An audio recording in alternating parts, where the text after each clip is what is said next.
Assalamualaikum warahmatullahi wabarakatuh. Perkenalkan, kami dari kelompok 5 mata kuliah manajemen risiko. Pada malam hari ini kami akan membawakan presentasi kami, membawakan hasil tugas kelompok kami, yaitu yang berjudul manajemen risiko hukum pada bank syariah. Pertama-tama, izinkan kami memperkenalkan diri. Saya sendiri atas nama Mutiara Ramadhani. Yang kedua ada Fadila Andika, dan yang ketiga ada Anda Suwanda. Baiklah, untuk pembahasan yang pertama yaitu pertama, risiko hukum. Apa sih sebenarnya yang disebut dengan risiko hukum? Risiko hukum adalah risiko yang timbul akibat tuntutan hukum atau kelemahan aspek yuridis. Risiko ini timbul antara lain karena ketiadaan peraturan perundang-undangan yang mendukung atau kelemahan perikatan seperti tidak dipenuhinya syarat sah kontrak atau pengikatan anggunan yang tidak sempurna. Sementara di Indonesia, aspek yuridis sendiri adalah hukum Pancasila. Dalam hal penulisan karya ilmiah, pengertian yuridis adalah segala hal yang memiliki arti hukum dan disahkan oleh pemerintah. Kemudian, penyelesaian sengketa melalui proses litigasi merupakan proses penyelesaian sengketa melalui pengadilan. Apa sih likuiditas itu? Dalam analisis akuntansi dan keuangan, likuiditas merupakan ukuran terkait seberapa mudah dan kemungkinan bagi perusahaan dalam memenuhi kewajiban jangka pendek. Baik, saya akan menjelaskan untuk selanjutnya, yaitu tujuan utama atau upaya yang dilakukan oleh manajemen risiko hukum. Memastikan bahwa proses manajemen risiko dapat meminimalkan kemungkinan dampak negatif dari kelemahan aspek yuridis, ketiadaan dan perubahan peraturan perundang-undangan dan proses litigasi. Banyak kegagalan dalam risiko manajemen hukum yang dapat menimbulkan likuiditas. Apa saja sih contohnya yang dapat menimbulkan risiko likuiditas? Sebagai contohnya, dari risiko yang dapat menimbulkan likuiditas adalah bank tidak mampu memenuhi penarikan kredit oleh nasabah karena dana yang tersedia tidak mencukupi. Bank mengalami kalah clearing dan tidak dapat memenuhi kekurangan dana di bank. Bank tidak dapat memenuhi permintaan penarikan dana masyarakat yang terjadi secara tiba-tiba, dan bank tidak dapat memperoleh pinjaman dari bank lain pada saat bank memerlukan likuiditas. Risiko likuiditas itu sendiri apa sih? Risiko likuiditas merupakan risiko antara lain disebabkan ketidakmampuan bank dalam memenuhi kewajiban yang telah jatuh tempo dari sumber pendanaan arus kas atau dari aset likuid berkualitas tinggi yang dapat diagunkan tanpa mengganggu aktivitas dan kondisi keuangan bank lainnya. Untuk selanjutnya yaitu risiko inheren dalam manajemen risiko hukum.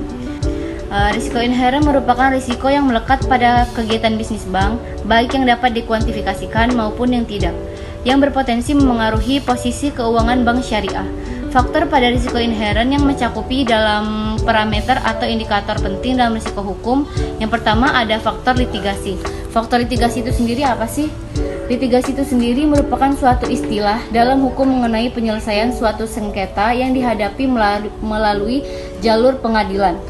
Proses tersebut melibatkan pembeberan informasi dan bukti terkait atas sengketa yang dipersidangkan, gunanya untuk menghindari permasalahan yang tidak terduga di kemudian hari. Kemudian ada faktor kelemahan perikatan.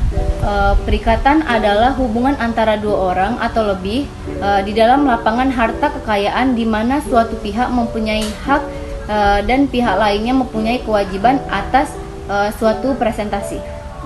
Kemudian ada faktor ketiadaan perundangan. Produk yang dimiliki bank atau transaksi yang digunakan bank akan mengakibatkan produk tersebut menjadi sengketa di kemudian hari hingga ada potensi risiko hukum. Untuk selanjutnya, penerapan manajemen risiko. Khususnya risiko hukum dalam bank syariah harusnya melaksanakan hal-hal di bawah ini. Pengawasan yang aktif oleh Dewan Komisaris, Direksi, dan Dewan Pengawasan lainnya. Hal yang lebih spesifik untuk diperhatikan dalam pengawasan aktif adalah sebagai berikut. Yang pertama, direksi harus menetapkan mekanisme komunikasi yang efektif. Yang kedua, Dewan Komisaris dan direksi wajib menetapkan tata kelola. Kemudian ada direksi wajib memastikan adanya legal konsistensi. Yang terakhir ada Dewan Pengawas Syariah harus melakukan evaluasi atau kajian ulang. Selanjutnya sumber daya insani, Bank Syariah. Bank Syariah harus menerapkan sanksi secara konsisten kepada pejabat dan pegawai yang terbukti melakukan penyimpangan dan pelanggaran terhadap ketentuan eksternal dan internal serta kode etik internal Bank Syariah.